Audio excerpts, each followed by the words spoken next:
last day in our current location before we head off for another week somewhere else.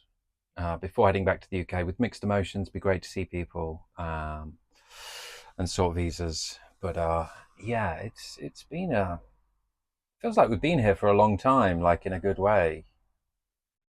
In Peugeot, sleepy village town, and yeah, I just think we're more organised. Like, it's been nice to meet people, and they're like, what are you up to? It's like, well, we moved our house into a van, and now we're just traveling around doing Airbnbs. Everybody's just like, nobody's like, that's a terrible idea. Everybody's like, that's amazing, great. What are you doing? How are you doing it? Where are you going next, etc.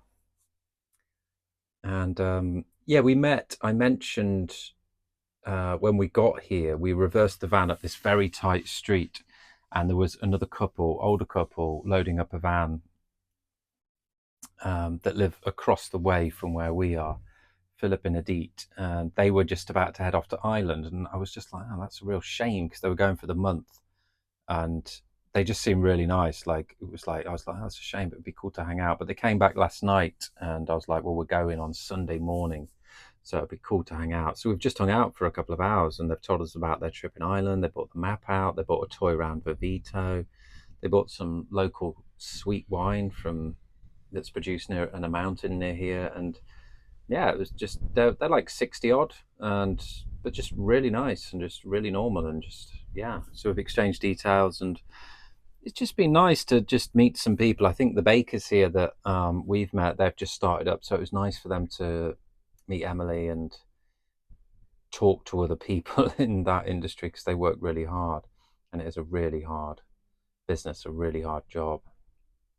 And they've said when we go tomorrow, like, come round to the back door to say goodbye. We need to have a hug and all of this stuff. So yeah, it almost feels like we've been here. It feels a bit emotional to leave, but it's been nice to, I think, to connect with people because we met people in Set, but we didn't connect with them because it was a very chaotic place in June.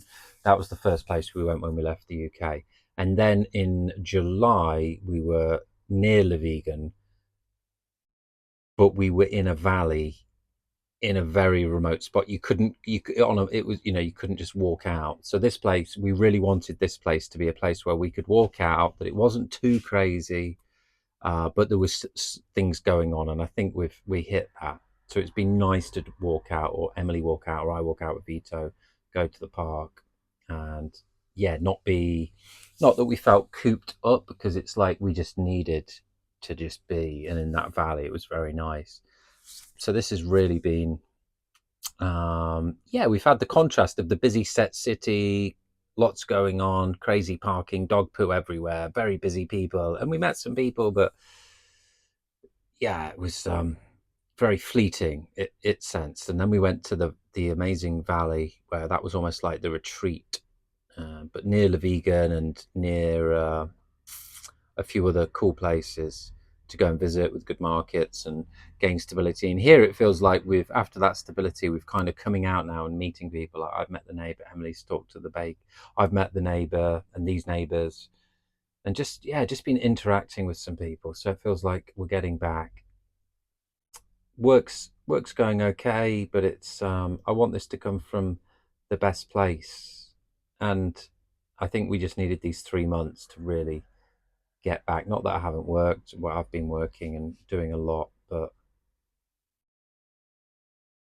it's it's a hard thing to start something from nothing, and it's especially with the how complicated, well, how big of a beast the thing that I'm doing is. But it feels good. It feels good to be still at it, because one of the traits that I've recognized in myself in the past, and it's like shiny object syndrome. And I think in today's day and age, it's such if you're an avid learner and love to research and look at all the new trends and things, like shiny object syndrome, it's just like, oh yeah, oh yeah, oh yeah, yeah, yeah, yeah. But thankfully, now I'm a bit older, I've learned that trait about me, and I'm channeling that into this grounded business, which is very, very front loaded. It's very front loaded, and that's hard. And I think that's why a lot of people aren't up for business like this, because you might have to work for 2 years before you really see any like upside. But then you know, the next 5, 10, 20 years, it just should be plain sailing. I mean, it's never going to be plain sailing, and it never should, because then you're being a bit too relaxed. But anyway, we're leaving tomorrow. We pulled the van up this morning and we loaded up quite a few things to make the day easier. We've got food made ahead. I've made another pasta sauce today, really nice, with roasted peppers and roasted garlic and onions. And the neighbours then lent me, I'd already moved my blender down here to the van, but they lent me a soup blender, which worked really well. Actually, it was just a blender, but anyway, yes, we've got more meals. We've got meals in the bank. We've got food. The baker, we'll see the bakers tomorrow before we go. And yeah, the van, there'll be too much stuff in the van, but you know, we're traveling with food as well, and it doesn't really matter. You know, we've done well. There's some more stuff around, these bags, the boxes, but well, now we've had 3 months in the van. To move from a house into the van was yeah,